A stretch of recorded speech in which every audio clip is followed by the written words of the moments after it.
Welcome, everyone, to the Pint and Click podcast. My name is Caleb, And my name is Greg. and we're going to talk to you about your favorite video games. So grab a pint of your favorite drink, find a nice comfy chair, and eat a little one-up mushroom, Oh, and we'll dive into this. not to be confused with a magic mushroom. Consume those too. Well, hey, Wait. I'm not gonna advocate for any illegal activity. Yeah, whoa. Wait a minute. We should ask Wendy's about this, Wendy's corporate. They'll Let's get get back their to us in thoughts. 7 to 10 business days. Yeah. So what's going on this episode, Greg? Well, we talked a little bit, kind of over the weekend leading up to the episode, and neither of us have really played anything new. Personally, I beat Chained Echoes. I finally got that game taken care of, took it to task. But I didn't want to bring like a new review to the table for that. I already talked about it. Yeah, absolutely. And all I've been playing for the past week is MLB, which is very bizarre for me. Yeah, but very, I've out got of nothing to character. say about it. Yeah. It's sports. Yep. So what we're gonna do, I think, is we're gonna go back and forth talking about our top 5 favorite video games of all time. My idea, the reason I thought this would be good is because I don't think what we do here is really reviews by any means. I don't think I'm qualified, or nor do I feel like I am a reviewer. I mostly because I don't want the like backlash that comes with that. But also, I feel like if we're gonna talk about good video games or what we like about video games, which is really what I see this podcast being about, is just a chance for us to talk about and celebrate the video games we like. Some people might hear those things we talk about and say, "Oh, I might like that game." So I thought an episode where we talked about our favorite games would be kind of a cool chance to give like a baseline of like, well, here's what we like. If you think you have kind of an overlapping taste rather with us, then you know that if we talk about a game we like, you might also like it. So that was kind of the premise for the episode. Yeah, and it's worth mentioning too that these lists are like, I mean, I don't know about you, but for me, it's changing all the time. And it's not even like from new games, but like sometimes I think about the same question, and I get a whole new set of games. Yeah, for sure. It is interesting how even if you had asked me this question a week from now, it probably would have been different. Yeah, But absolutely. let me ask what your methodology was, or So, yeah, I'm glad you did actually, because I didn't want to. Here's the thing: some of my favorite games are they're not always games that I want to replay or something. So for this list, I've actually tried to focus on games that I do want to like replay, games that I feel I like enough that I can beat them, and put them aside, and then still come back to them and beat them all over again and have just as much fun. yeah, it's interesting because that isn't how I came at it, which is not to say that either of us did it wrong. I'm not gonna. No, you're wrong. Yeah. Okay. but but recently I switched over because I used to use How Long to Beat to track like my backlog and whatnot. Yep. And then I changed over to it's called GG. It's the website's ggapp.io, I think. It's just a little more visual based. It doesn't give you quite as much information as like How Long to Beat, which was focused on the amount of hours that games would take. Regardless, I switched over. I made a bunch of lists of like games I beat by year and all that. So for me, it came down to referring to those different lists and whatnot, and just having that visual guide to look over and really kind of aid in my picking of games. So Yeah, and that's a great way of doing it too. And yeah, I want to clarify too. Like, yeah, the games I've picked, I did go by like would I replay them and stuff, but they're still among my favorite games Yeah, too. for sure. Like, it's definitely still games that I love for various reasons. But Greg, what do you say we dive into it? Sure, I'll start off with my number 5 pick here. This is L.A. Noire is my number 5 video game of all time. That's a classic. Yeah, I would really probably say it was like my first favorite video game of when I started thinking about games in that way. Yep. Story's just fun, Cole Phelps is lovable, but imperfect. I think that's kind of a cool. He's not just like this perfect character. He really does have some flaws that you can kind of chew into. Oh yeah, The partners absolutely. that you have throughout the game all bring their own aspect to it. Rusty. Rusty. Gameplay has its quirks, like it's not smooth, perfect gameplay, but it's also so varied that you're not always doing the same thing. So even when you start getting frustrated with something, before long you're switching it up and doing something else. At some point you're Absolutely. driving, at some point you're searching for clues. You're in a shootout scene. Then maybe you're chasing a perp or interrogating someone. It's all so varied that you even though none of it is super well polished, you're not doing any of it long enough to be get frustrated with it. I feel like. Mm. If I don't know if you're interested, Greg, but if anyone else is too, in the TV show Mad Men, which first off, great show, but in the TV show Mad Men, the actor that plays Cole Phelps is actually in the show as one of the characters in their business, and it's really funny because I watched Mad Men a lot with my brother, and every time we saw him, we would just immediately think of him as Cole Phelps, and Yeah, he kind of acts like it in a strange way too in the show. it's But interesting. definitely worth a watch. Yeah, I might have to check that out because I've watched the first couple episodes of Mad Men and then fallen off and whatnot. Yeah, the this game will always have a place in my heart because it was just so unique and it gave me so much enjoyment through playing it, talking, all of my friends that have played video games, I feel like have had played this game and had the experience, and we've all kind of been able to joke and talk about its weirdness. Yeah, Um, absolutely. yeah, and even watching a lot of YouTube let's plays and other content around it. This game's just so unique that it landed a spot on this list for me. Yeah, absolutely.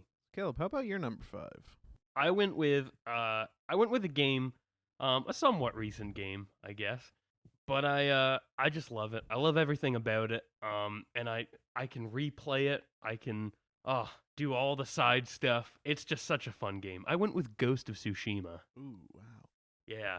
I love samurai stuff. I always have. I have actually one of my I have a couple honorable mentions um that'll get to eventually, and one of them is another samurai game, go figure.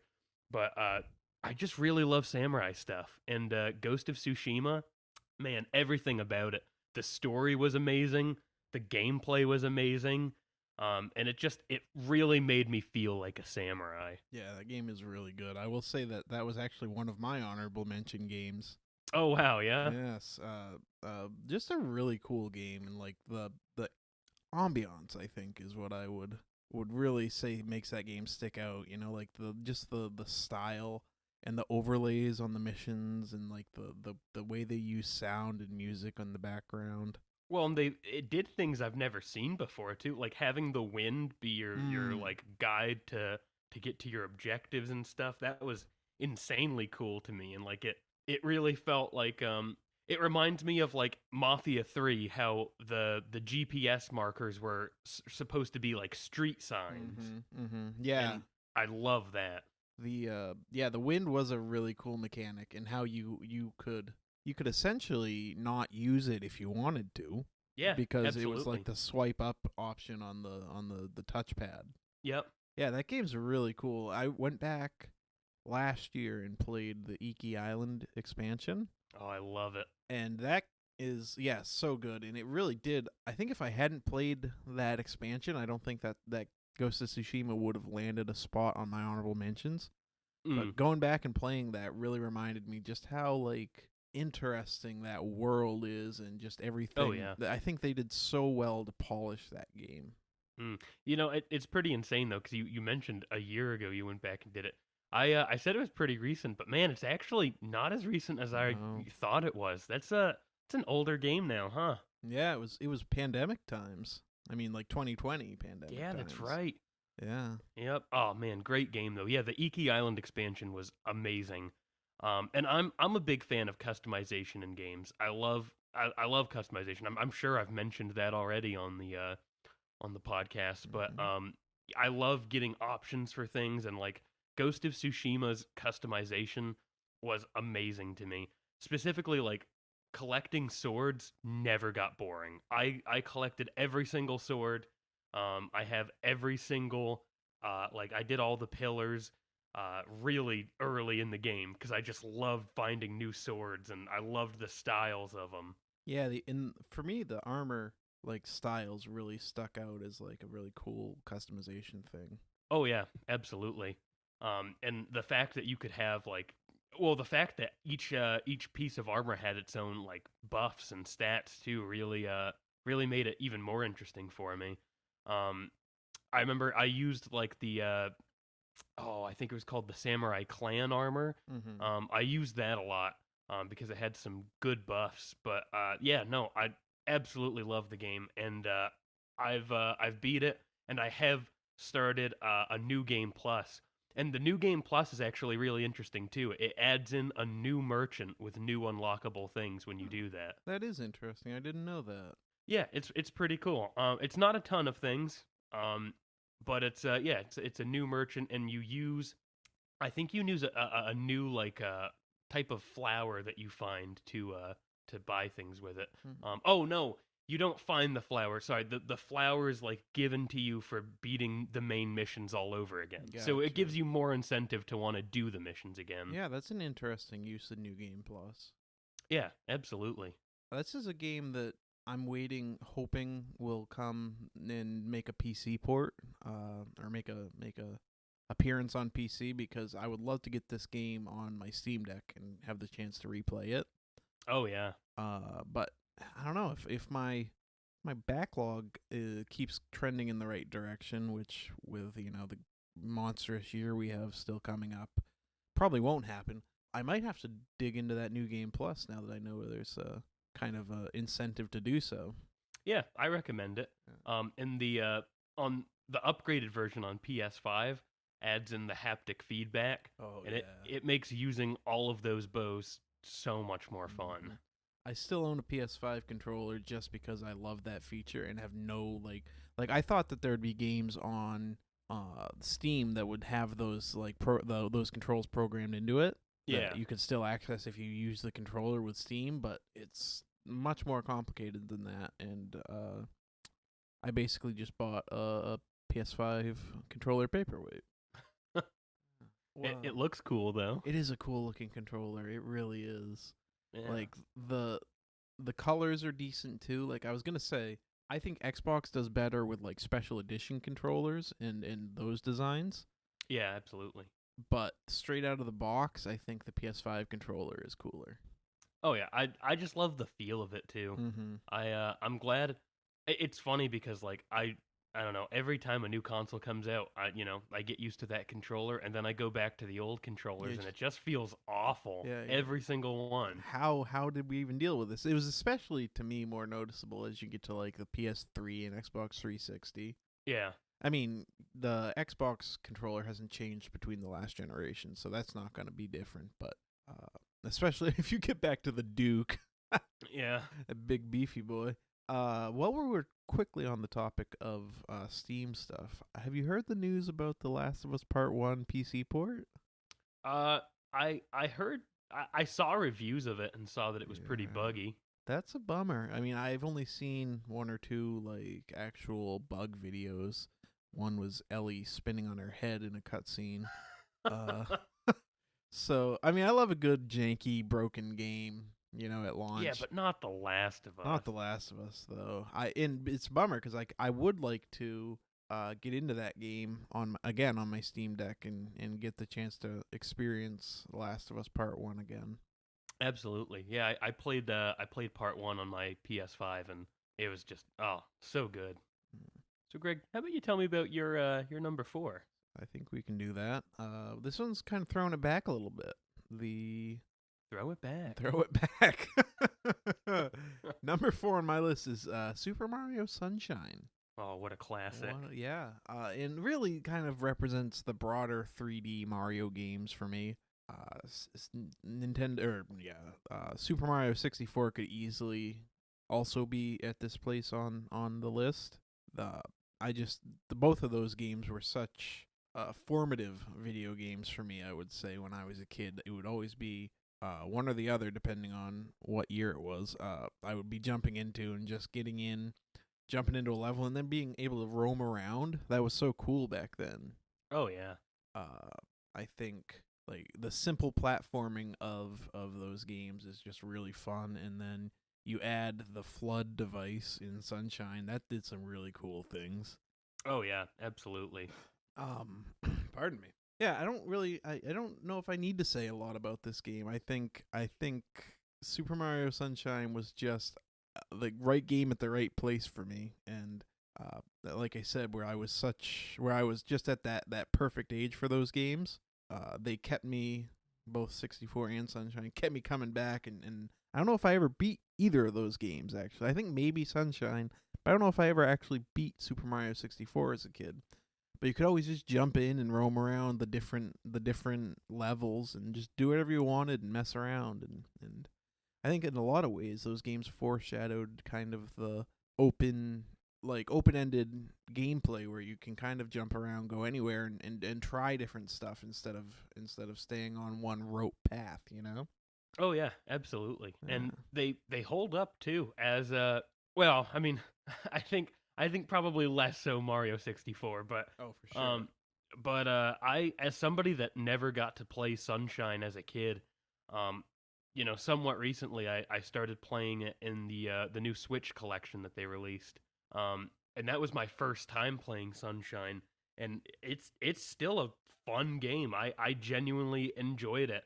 I didn't beat it either. I that's another game I need to come back to, but yeah, I thought it held up really good, and I'm sure they probably tweaked some things for the collection release. I'm sure it's probably not the exact same as the GameCube version, but nope, I still thought it held up really good.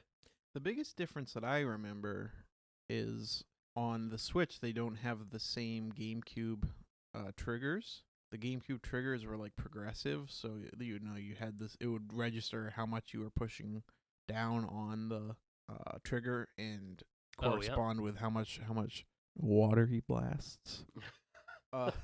Sorry, Yeah. I'm so sorry. And then what they didn't have that on the Switch, so they had to kind of overcome and adapt on that. Yeah. I really liked the Switch's controls for it though. It felt good. Yeah, fun game. And metal Mario or dark Shadow Mario, I can't remember.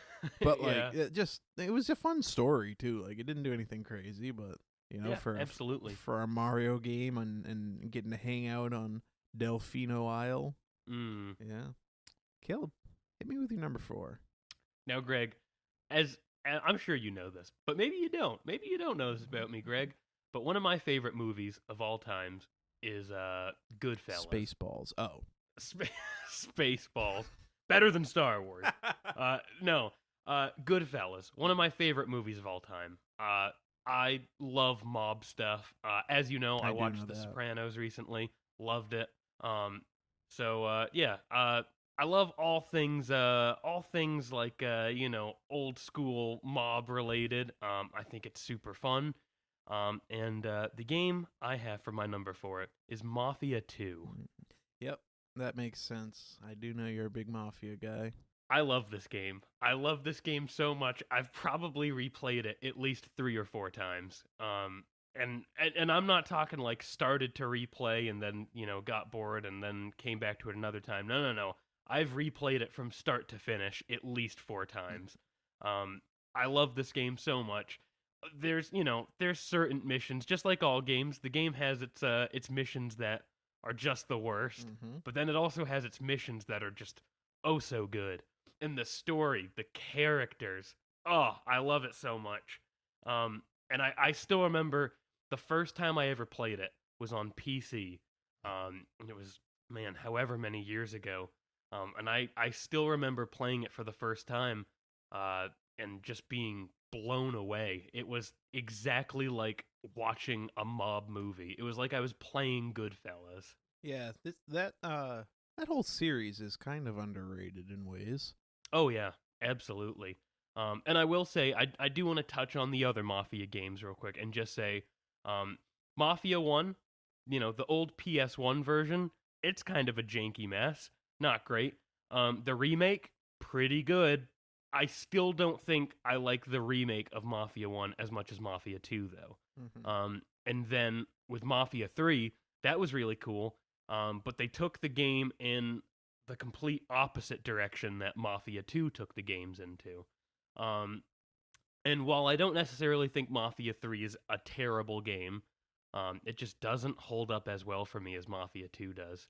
I don't know, the character of Vito Scaletta, just he felt very very real in this game, and like it actually felt like there was a personality behind him, and his friend Joe and all of the people you meet.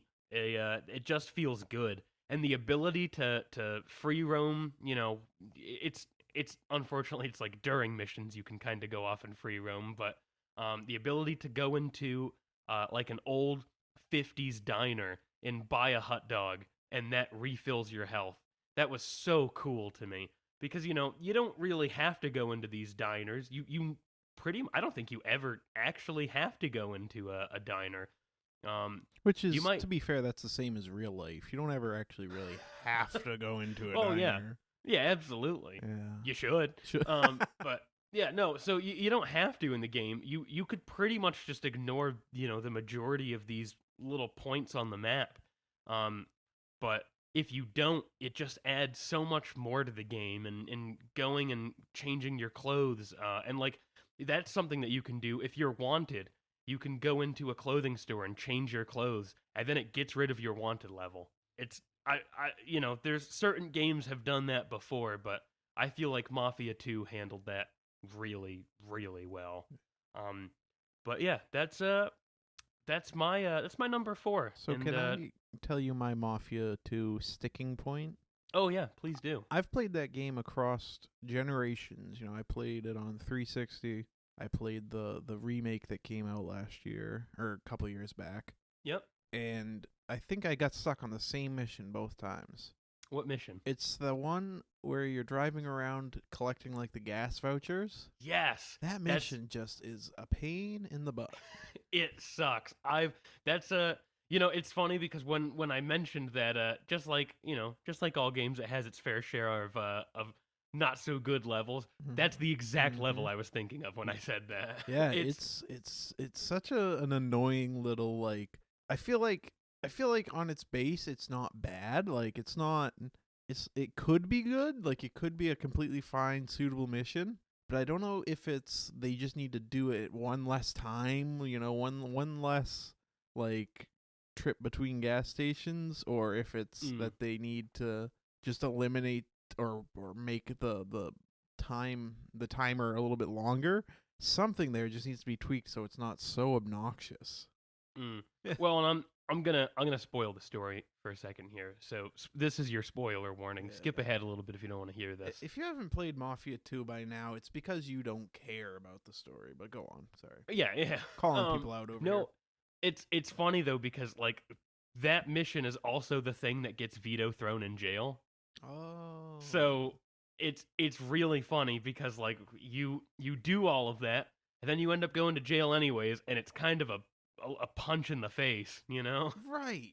Okay, that is annoying. Like modern game design says the guy that's not studied game design at all. But make it so you can't, like, if you succeed and you fail, either way you pass that mission. You go, your end state, if it's going to be that you go to jail either way, then just have it be whatever it is, Yeah, absolutely. I think the mission would have been fun if they just cut down on the gas stations you have to go to. Yeah. Because there are a ton of them. And yeah, it doesn't need to be that many. Nope, I don't think so. I think that mission could have gotten its point across with a couple less gas stations. Absolutely. Greg, how about your number 3? All right, this is a game that I have already done some amount of talking about on the podcast. Number 3 is Yakuza Like a Dragon. I'm going to try to keep my points here to things that I haven't beaten the dead horse on the first 5 episodes of this podcast. But this game, to kind of lay the groundwork, this game's kind of took up a good amount of time last year while I was waiting for my job to get approved, as you know. Oh And yeah, it really kind of shirked the action gameplay of the previous Yakuza games and went more into a JRPG route, turn-based JRPG. absolutely. It was directly influenced by the Dragon Quest games, pardon me. Uh, but for some reason, and I just played Chained Echoes. That's a JRPG inspired game. Yakuza is a JRPG inspired game. I guess I like JRPG inspired games more than I like JRPGs. Yeah, that's completely fair. Yeah, I don't know. There's something about the layout of the controls and just how quickly it all kind of worked together. You could get between the menus a lot quicker because the controls were set up to be based on the buttons on the controller. Yeah. So I think it cut down on menus a little bit and made it a little bit snappier. And I think that kind of helped the combat feel better than a lot of other JRPGs. Yeah, absolutely. Where this game really excels is just that like all of the characters are so well written.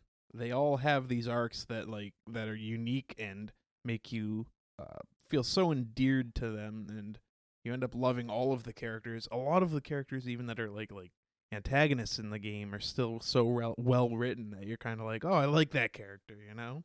Yeah, and it definitely still seems to have that wacky charm that series, Everything about Yakuza doesn't make sense. Uh-huh. Like, and it like that's the thing. Like, if you're going into those games looking for a realistic world and experience, which on its face it should be because it's based in a realistic setting, you know, it really and even the world is like the world building they do is makes the games feel like almost more realistic because it feels like you are going around in a Japanese city, you know, because just it feels very lively.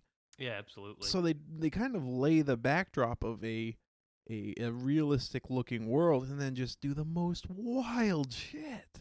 Oh yeah. And if you're going into it looking for realism, you're gonna hate it. But if you go into it kind of knowing, it's just like you're just along for the ride, and it's so fun. Like the animations for the moves in this game are so wild and so fun. There's a feature in the combat of this game where you pull up your cell phone and you call in a backup, and there's a name for it that I'm not remembering. But one of them's a crab.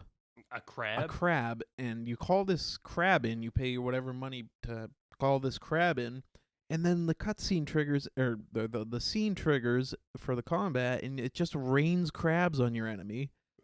And then the one like crab that is your friend pops up on the screen on the shoulder of the enemy and clicks its claws together, and then it does damage. Wow. It's just like so much detail for the wildest stuff. Absolutely. The story is so cliche in how many it almost like they rub it in your face how many ridiculous and obvious turns they can make to the story. You know, like they just every time you think like, okay, they made their big twist, we're gonna plow through to the rest of the story now. They're like, no, we're gonna throw 3 more twists in here at some point.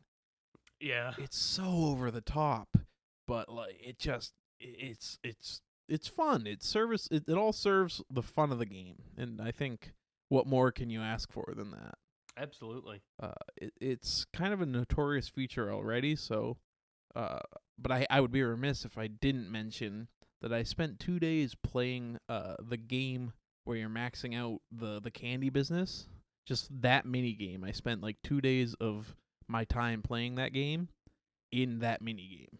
Those mini games are so fun. Yeah, like it's wild. Those mini games in themselves are deep enough to be like a micro game on their own, you know? Like they could be outside of the Yakuza games and still be just like games. Oh yeah. Yeah, it's a wild time.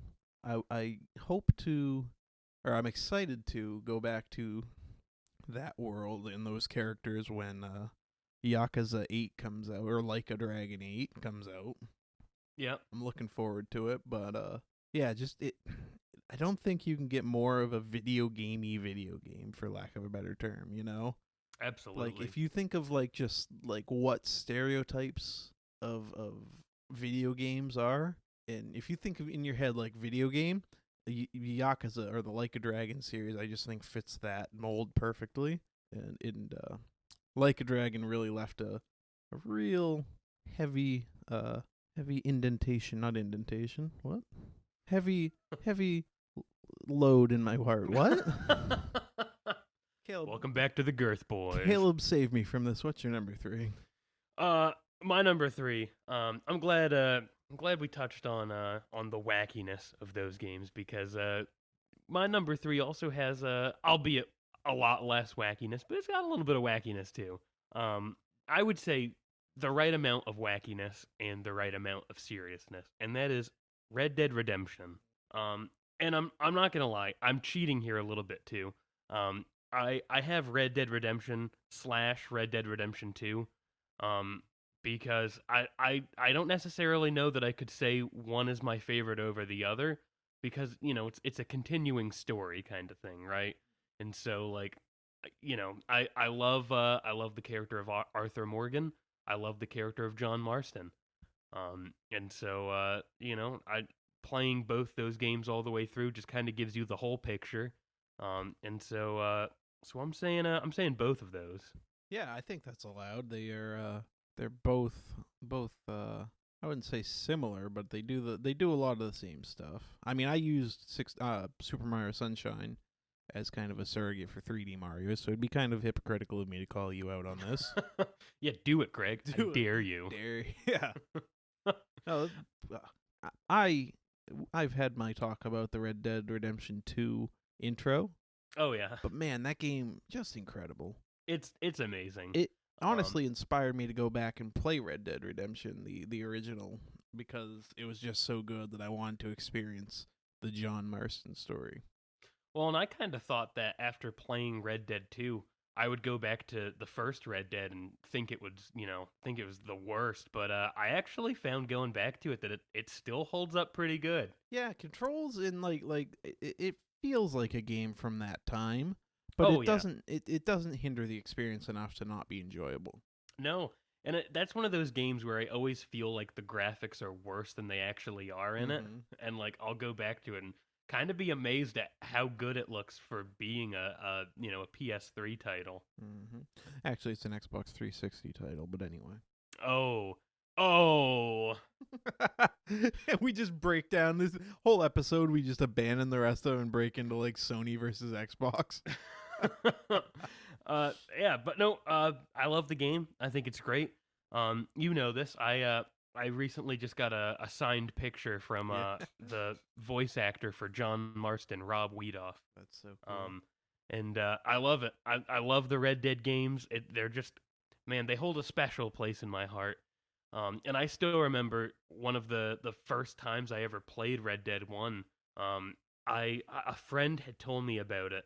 And it was after I had played Grand Theft Auto 4. And so all my friend had to say to me was, it's Grand Theft Auto 4, but with cowboys. And then I was sold. So I went out, I bought it, and I just loved it, start to finish. Yep, that is pretty much the way to describe Red Dead Redemption. I don't think it gets much better than that. I know, yeah.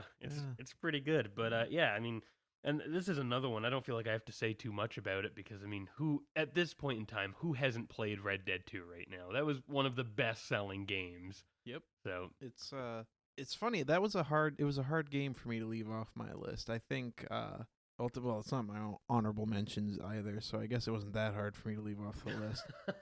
But it is a truly impressive game in what they were able to accomplish. Absolutely. Yeah. So, Greg, how about you give me your number 2? This is a interesting segue, because my number 2 game is Grand Theft Auto 5, and then I put the slash, but it's really Grand Theft Auto Online. Yep. It's tough to put here, especially number 2, so high up on the list, because I don't love everything about GTA Online. Yeah, GTA absolutely. Online sucks a lot of the time. Like, we're being honest with ourselves. Of the time. It's not great. Yeah, but it's undeniable that that is the game I've put more hours into than any other. You know, I think the only thing that would come close is if you combined all of the like NBA 2K games that I played in high school and in, you know, the year after year iterations. Yeah. But singularly, I think Grand Theft Auto Online is the game I've put the most time into. Yeah. I've played it for 10 years at this point. You know, Wow. it's been a game that's been around that long. I mean, And still no GTA 6. and still no GTA 6. But you look at it, I've played it in like a multitude of ways, you know, solo with like multiple different friend groups with completely different objectives. And all that time, or all this time later, rather, it's still a game that I like to jump into every once in a while. Oh, yeah. Yeah, it's just so wild to think of how a game's been around for so long. Yeah. And it is cool, though, because, like, I mean, yeah, you've got a good point. For all of the bad in the game, which, you know, let's be real, there is definitely a good amount of bad in the online mode, but for all of that bad, there is a lot of good still, and some of the updates add good. Like the whole Diamond Casino added a whole lot of fun stuff. Yeah, I And mean, if go ahead. oh no, I was gonna say like I still remember like playing in a big group with I don't even know who it was, but it was you, me, and my Mm-hmm. brother, and however many other people. And I Mm-hmm. still remember going to the casino and Yeah. just having a good time in the 2020s on GTA Online. Yeah, yeah. Like if you look at it and kind of run at it, run. Wow, idioms are not my strong suit today. If you look at it and kind of from when the game came out, I was in high school at the time. All of my high school friends were on that like original GTA Online grind, you know, where we're playing the races and the survival mode. I don't know if it's called survive, but where they had rounds of enemies coming at you. Yep. And we were in on the custom snipers versus stunters game mode that was like all the rage for a couple of months. Yeah. Uh so much so that when we played a couple years back, I had to seek out the snipers versus stunters game modes, and they're also like RPGs versus insurgents and all the. Basically, it was just running a vehicle up a ramp at people with weapons, and they were trying to take you out. Yeah. Yeah, Yep. but when those or when we were playing a couple years ago, I had to introduce those game modes to you guys just because I had such good memories playing those game modes. Oh yeah. Um, Yeah. and I played a lot of solo hours after high school doing just like the businesses and other, you know, looking for people to do missions with or trying to do the heist with random people, and that would never work, but we did it anyway. My character's moved from like a small apartment to a penthouse and now into a mansion out in the Vinewood Hills. Like he has a Living the character. life. He has like a character arc of like, you know, like he's retiring to the Vinewood Hills. And Yeah. I played the game with you guys in adulthood when it was like, you know, we had a chance for us to hang out during the pandemic and just goof around for a little while, and couldn't, you know, actually hang out in real life. Yeah. It was pretty weird though. All we did was sit around a virtual patio, Yeah. and talk. Yeah, we found a fire and just sat by it. we found one of those round glass tables. You know what I'm talking about. Mm-hmm. I still Yeah. try to go out every year when it's Christmas time and use the or go out and play a little bit in the snowy Los Santos, because I love that they do that every year. Oh yeah, absolutely. Yeah. The snow is it's just so fun. Like I don't know why it's a dumb small feature, but I don't know, it adds a lot to the online mode for me, honestly. Yeah, I just love that they do it every year. It's just a chance for a couple of days to jump in with some friends and throw snowballs. Yeah. Yeah. So I guess, you know, to wrap it up, all of the very valid criticisms and like, you know, the monetization and the balance breaking updates aside, GTA Online has been a game that has been like a huge part of my life, which is kind of weird to say, you know, and kind of makes me wonder if it was for better or for worse. But yeah. Yeah, absolutely. So, Caleb, how about number 2 for you? All right, and you know it's funny because I'm looking at my list now and I'm thinking like it is funny. My list mostly is you know, comprised of games that like I haven't spent the most hours in, but were just such good times for me. Yeah, for sure. And like it's funny because one of the games that I've spent the most time in is Fallout 4, and that's on my list as an honorable mention. Not Wow. even not even on my top five, That's funny because it's because I like really associate that game with you.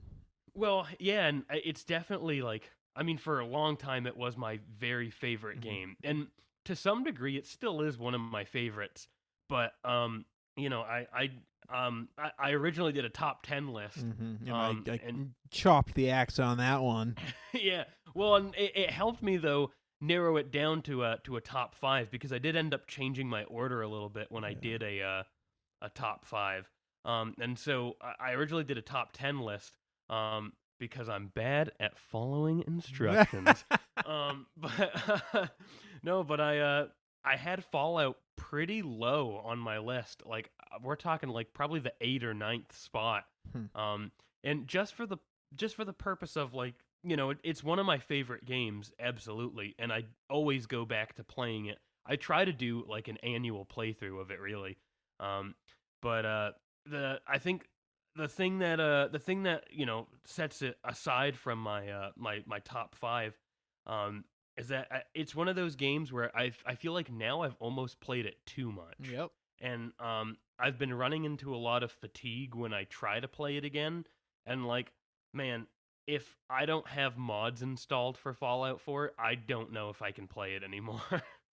Yeah, I think that's honestly like kind of a good point because I think there are times where you could have caught me on the same kind of in the same place with GTA Online where I'd have played it, come right off of playing it for a while, and probably not gotten the progress I wanted towards buying whatever dumb thing I wanted in that game, and I would have also felt really burnt out on it. But I think I'm probably at a place where the nostalgia of it, because I don't play it all the time or a lot anymore. The nostalgia of it is helps kind of helps me see it as the game that it was for me. Yeah, absolutely. But finally getting into my my two after my little Fallout rant here. Um, my number two is A Way Out. Whoa! Wow, that's Now, wild. it's here's the thing. You mentioned in your GTA Online times that it was, you know, like all of the memories and stuff you had with it, and, you know, growing up and playing it.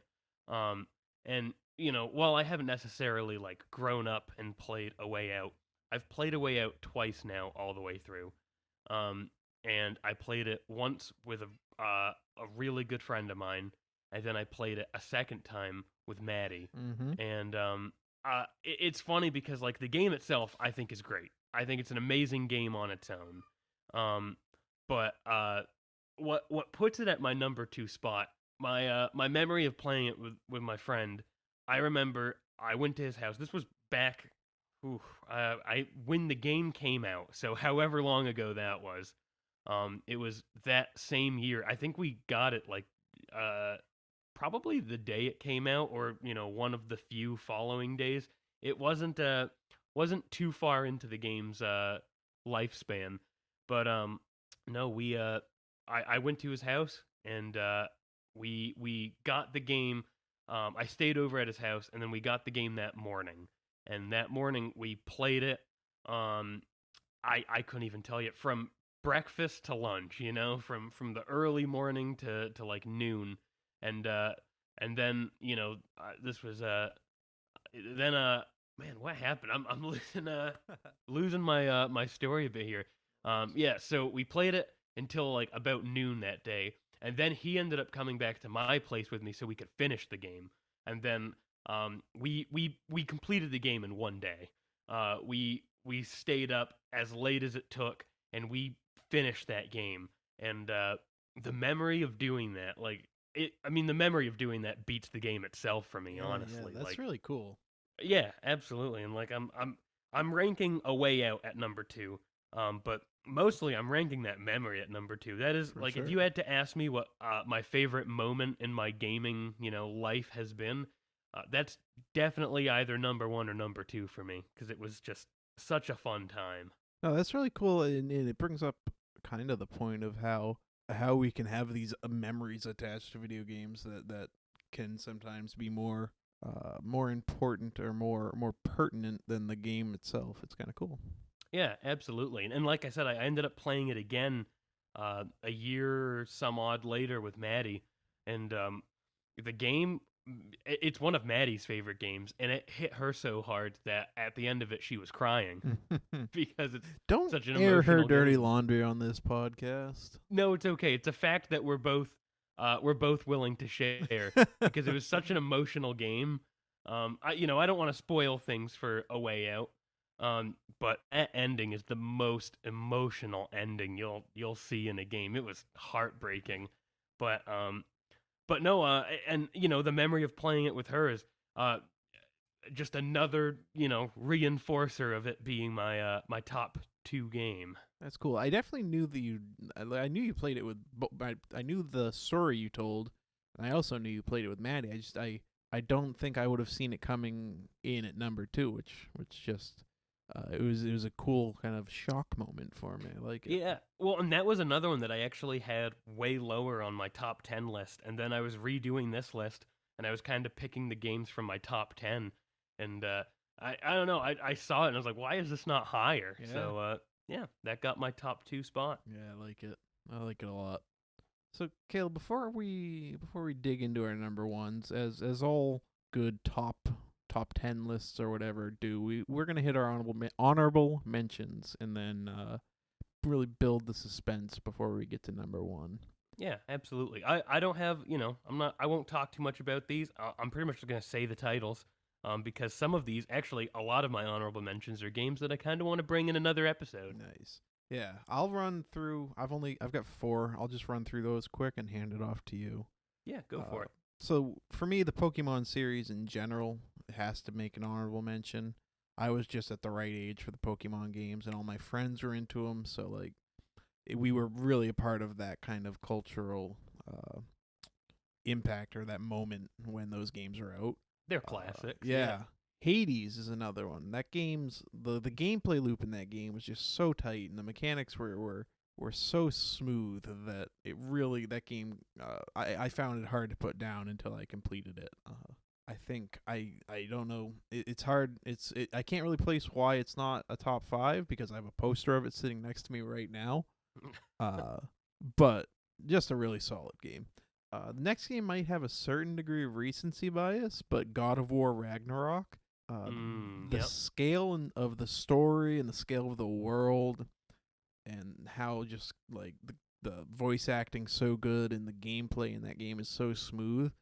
It's just, I think that game's really could be defined as like just an instant classic, just a really solid game. I do really quickly want to mention too. I don't know if you heard. Supposedly, I don't know how true this is now, but supposedly it was confirmed that a Teenage Mutant Ninja Turtles game inspired by the God of War games is in production, I guess. Yeah, I saw a headline on that and didn't really follow up at all, but I was just like, huh, okay. Yeah, I'm not like, I've never been like a huge Ninja Turtles fan or anything, but I'm aware of the comic book that the game is supposed to follow, and it's supposed to be like an actual like gritty story for like the Ninja Turtles. And I just wanna mention the game because that is on my watch list right now. I'm looking out for things about it. But anyways, continue. Yeah, last but not least is Stardew Valley. That game is just like, it's the video gamification of comfort for me. Oh yeah. It's farm sim, it's just a small town, and really like that game's got such an impressive amount of polish for the like pure scale and scope of things you can do in it. With like absolutely, fishing, mining, selling jams, selling jams, like just in it only becomes more impressive when you realize one person made it. Absolutely. Yeah. So those are as well as I already talked about Ghost of Tsushima, so I'm not going to go into it again. But those are my honorable mentions. I like them. My honorable mentions. I've got a few here. Starting off my honorable mention list with Arkham Knight. I'm a huge Batman fan, and Arkham Knight is just such a good game. I know that I know it has its fair share of problems and story issues and stuff, but it's easily my favorite Arkham game. I know everybody loves Arkham City. I love Arkham Knight. Easily my favorite. Um, my next mention, this is an old GameCube game.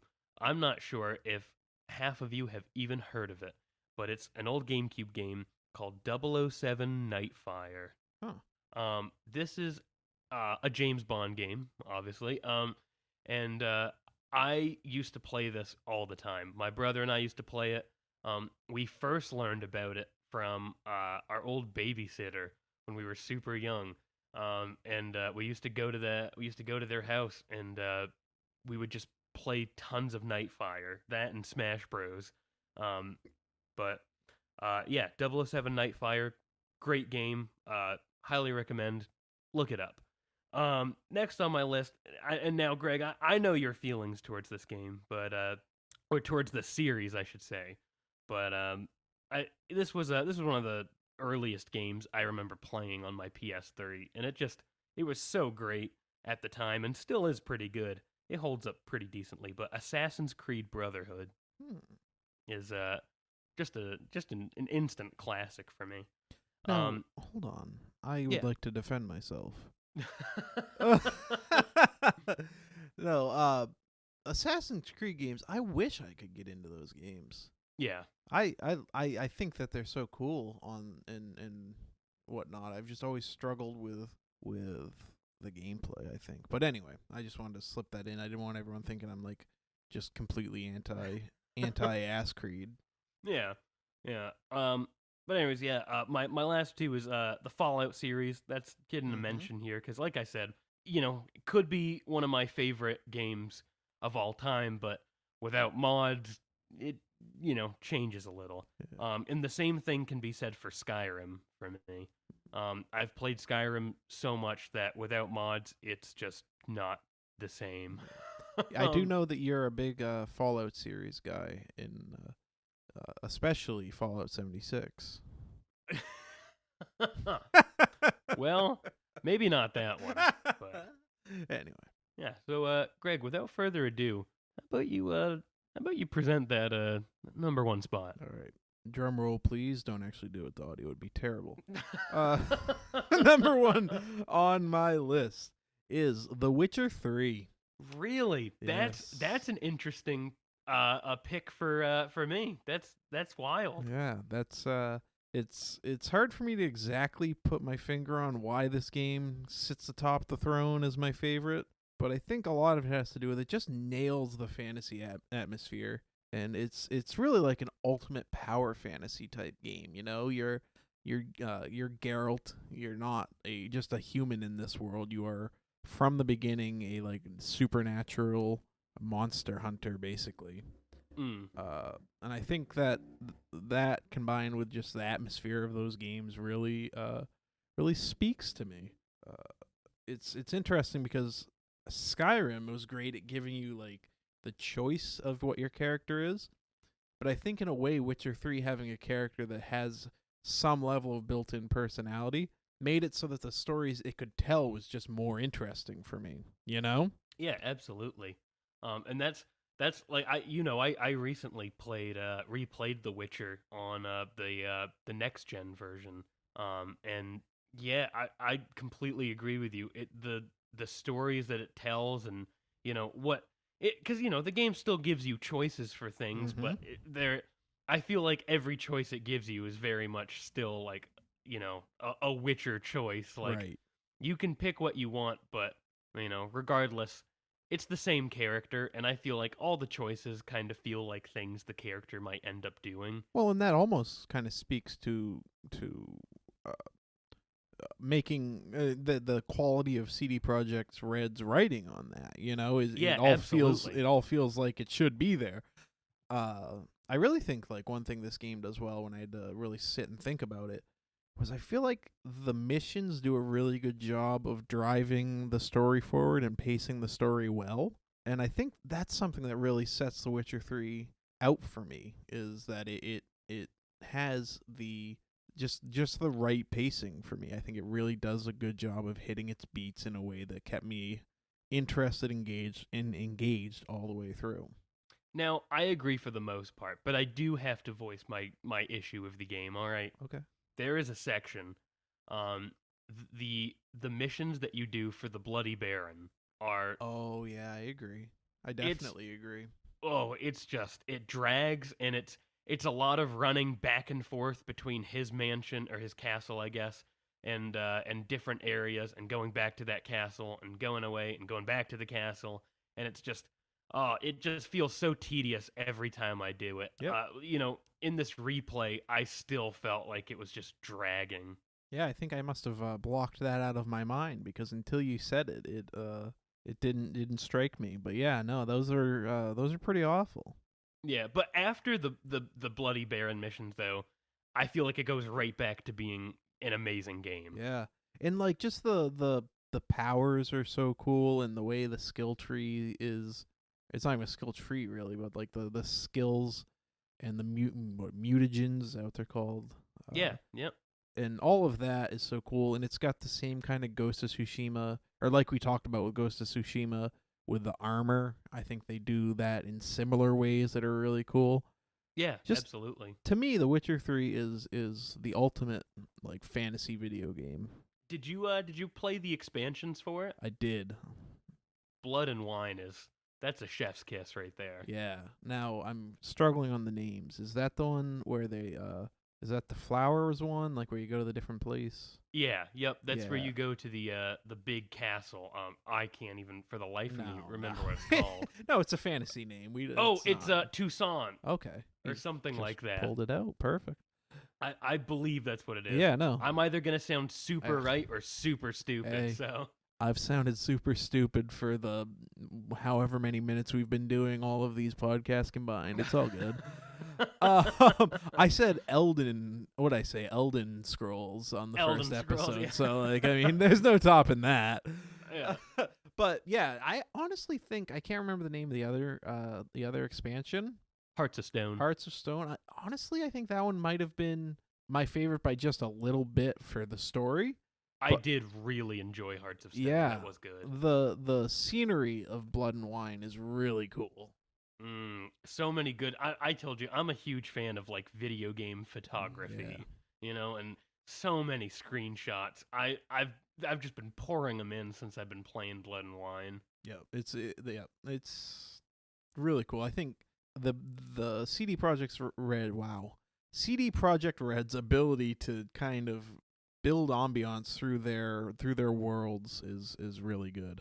Absolutely. Well, absolutely. And I know, well, we all know what that pause was. yeah, well, and Cyberpunk, but like even with Cyberpunk, I can't necessarily say that they didn't build an amazing world or anything. Yeah. It's just that I just don't feel like the game is up to par with like The Witcher 3, for instance. But even then though, I still feel like they created an amazing world with deep lore and stuff. And yeah, the lore I definitely agree with, but I think also the world building is really hurt by the like crunch of production that they put them on. Absolutely. I think if they had set their expectations right with both the audience and internally on what they wanted to do and how long they needed to do it, I think that game's world, don't even talk about the gameplay because there's still so many really kind of clunky issues with that. But like just the world, if they could populate it a little more and give it and had the chance to really polish the interactions within the city and just like the passing events and whatnot, I think that world would have really like been very fleshed out and super cool. Yeah, absolutely. Yeah, so I think I'm hopeful that whatever Cyberpunk sequel eventually comes out can live up to what they promised with this one. Yeah. Yeah. So, Caleb, it's that time. It's time for you to unveil your number one pick. Now, I really had to think hard about this. I looked at, all of the games on my list. I went through them so many times, and I ended up on my top 10 list. I ended up putting it at number 1, and for my top 5 list, I still kept it at number 1. Didn't even really think about changing it. That means it's a true number 1. It is a true number 1. That game is The Last of Us. Wow. I can't tell you the emotions I felt when I first played it. Because I played it before The Last of Us 2 had come out. I Mm-hmm. played it before, like part 1 had come out. I played it back when it was just like a remastered edition on the PS4. I played it when that came out. I missed it on the PS3. But I played it on the PS4, and that was my first time playing it. There was really no reason to play it. I'm trying to put emphasis here on like nothing made me play it. So I went into this completely blind. I had no clue what The Last of Us was. I remember hearing so many good things about it back during the PS3 era, and then it for whatever reason it fell off my radar, and then the PS4 came, and that was my time to play it. Yeah. And the emotions I felt playing that whole game was it was just insane. Um, Getting to know the characters of Joel and Ellie and watching them interact, and you start the game with Joel, and you see his whole backstory, and then you get to meeting Ellie, and you kind of have the same thoughts Joel does or at least I did. I know I did, like, the same thoughts of like, okay, well, who is this child that I now have to truck halfway across the country? Like what, you, and then slowly through gameplay, just like they do, you bond with the characters, and all of a sudden, like, now Joel and Ellie are like this amazing duo, and by the end of the game, you don't want it to be over, and the ending of The Last of Us. I'll put a spoiler warning here too because I know the TV show's going, and Yeah. maybe you're still watching that or something, but the ending, where Joel does the deed in the hospital, whether you agree with it or not, you feel for him, Yeah. and like it.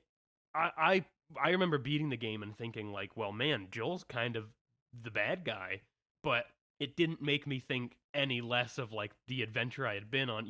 Normally if you play a game like that where you spend the whole game trying to get somewhere, and then it does something to you anyways, regardless of what you do. Usually I at least think like, well, what was the point in that? But at the end of The Last of Us, getting to that part, getting to that scene, it was still the feeling of like, yeah, I get it. I get it. I don't agree with this necessarily, but I get it. Yeah, that story is not. I mean, it's a really good story, but I Mm. think more so it's super well told through the game.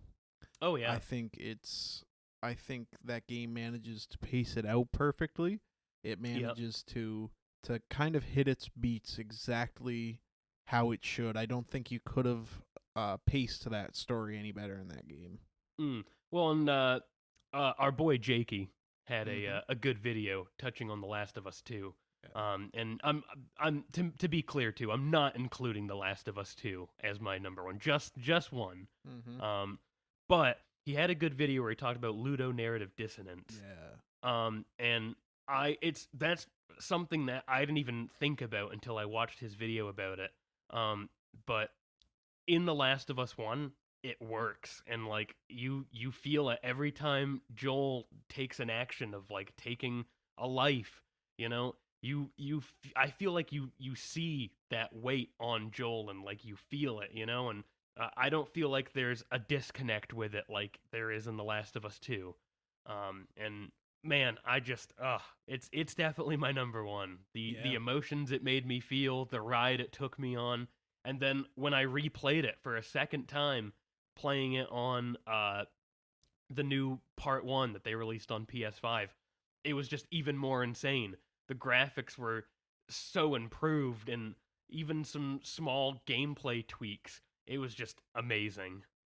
Yeah, I played that game in 2020, and knowing I think I might have even known the whole story because I probably watched it on YouTube back when it first came out because I didn't have a PlayStation. So I was like, well, I'm never gonna play this game, and everyone's talking about how good it is.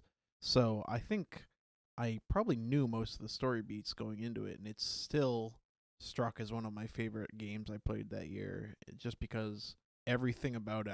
I just think this everything about it really drives the story so well, and just does a really good job, and it's really like a prime example of what a PlayStation game is in my mind. Yeah, absolutely. Yeah. But I think yeah, game could have found its spot on my honorable mention list, to be honest. yeah. I mean, yeah, it found its way to my number one, Yeah. and like I said, I looked at all the other games really hard, and I don't feel like there's a single game out there that could beat it for my number one. No game has made me feel the way The Last of Us has made me feel. Yeah. It's a shame that the narrative around those games in general has been so muddied by like just how poorly received the second game was. Yeah, absolutely. Like, because there are really two camps of people that didn't like Last of Us 2, and it's tough to not feel like you're lumped in with the like just the worst of the worst that didn't like that game. But anyway, Last of Us definitely was just an incredible story. Like I keep saying it but it was so good. Absolutely. So as we kind of head into wrap up here, there's two things I want to briefly mention. Go for it. And I think the first thing is I think it's surprising that this game didn't end up on either of our at least honorable mentions, because I think I think it could have ended up there for either of us, and I want to get your opinion on that. It better be Nebula Realms. Nebula Oh my god. It is Nebula Realms. Oh, that's such a throwback. I love it. That's so good. Oh, what a classic. Yep. Man, we had some times in that game. More to come, I hope. Oh yeah. No, my days in the realms are not over. So the game I was thinking of was Jedi Fallen Order. So, I am glad you bring it up. The only reason it's not higher on any of my lists, or the only reason it's not on my list, I should say, I love the game, but I love it for a single playthrough and the story it told. But I cannot play it anymore. The single playthrough was enough.